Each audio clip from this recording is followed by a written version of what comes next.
Of course, in our age, we have an epidemic of depression. I think it's the second largest killer in the Western world. Right. Even among people who ostensibly are successful and have their needs met, possibly even more among such people.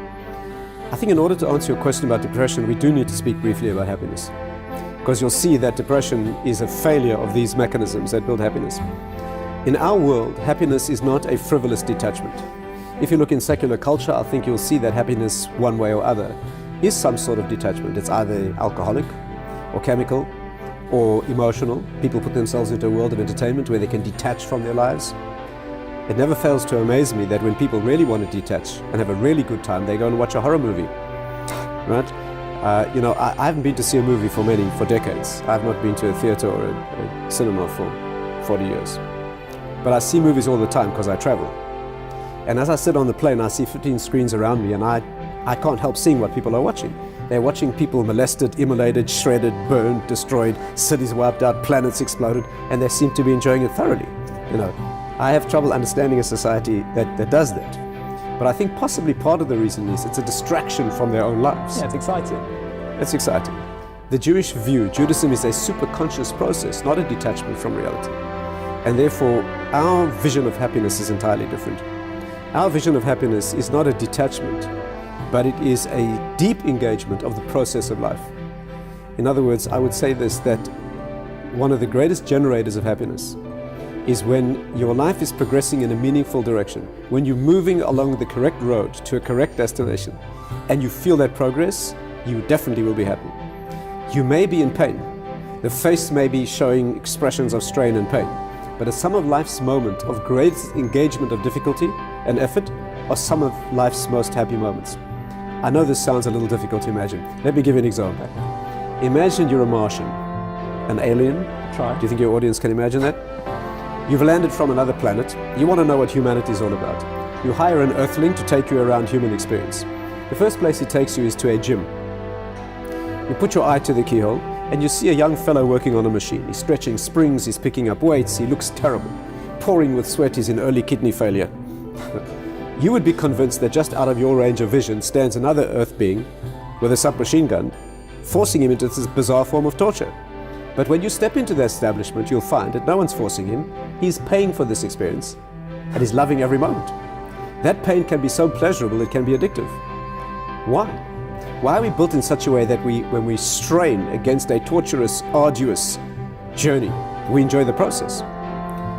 The meaning of this is that when you're making progress towards a meaningful goal, against resistance particularly, and you're conquering the issues, battling the issues and making progress, you feel a tremendous expansion of joy. It's a deep question why. That's not going to that too fully. Just to give a clue, I will say this.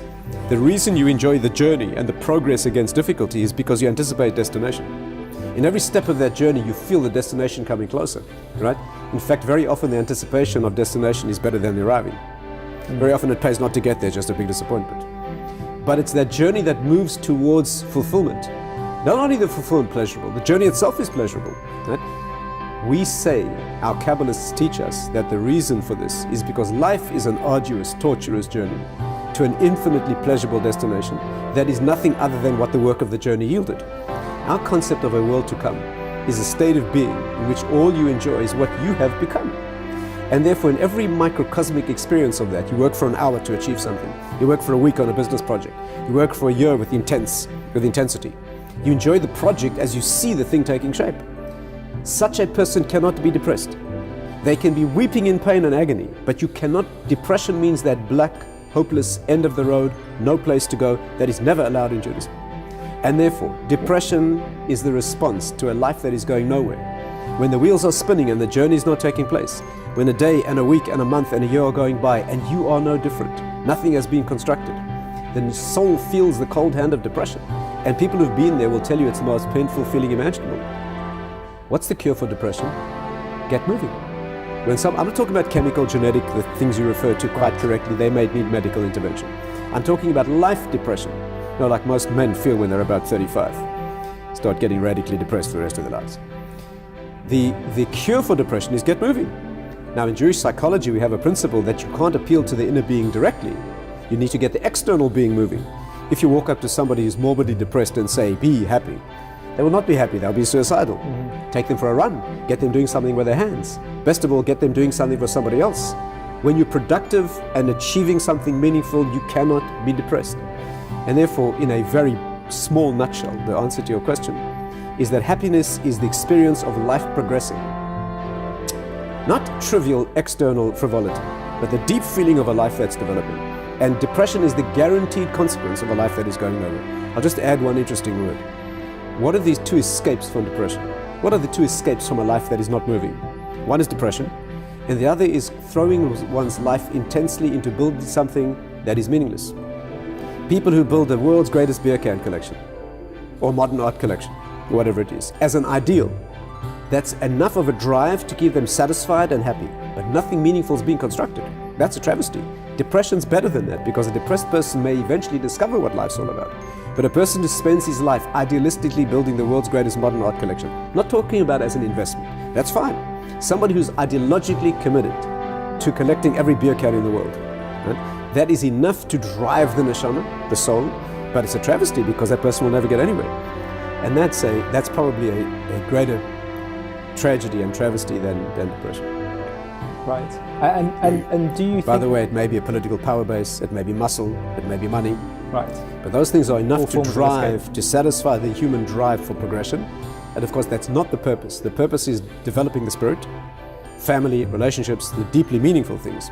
That's the genuine pleasure to be had in the world. Do these things, does this mindset that you speak of always moving forward and getting going, do you think it can apply to people who also have their sort of chemical imbalances, their biological issues as well? Can those things be overcome through the mind? Right, a very meaningful question as well. And we're going to have to make it quick because we only have 1 minute left on just to deal with depression and happiness. Well, I would say that speaking medically, we usually find that it is necessary. Even a person who may need medication, very often a cognitive behavioral approach, a psychological approach, a giving of meaning,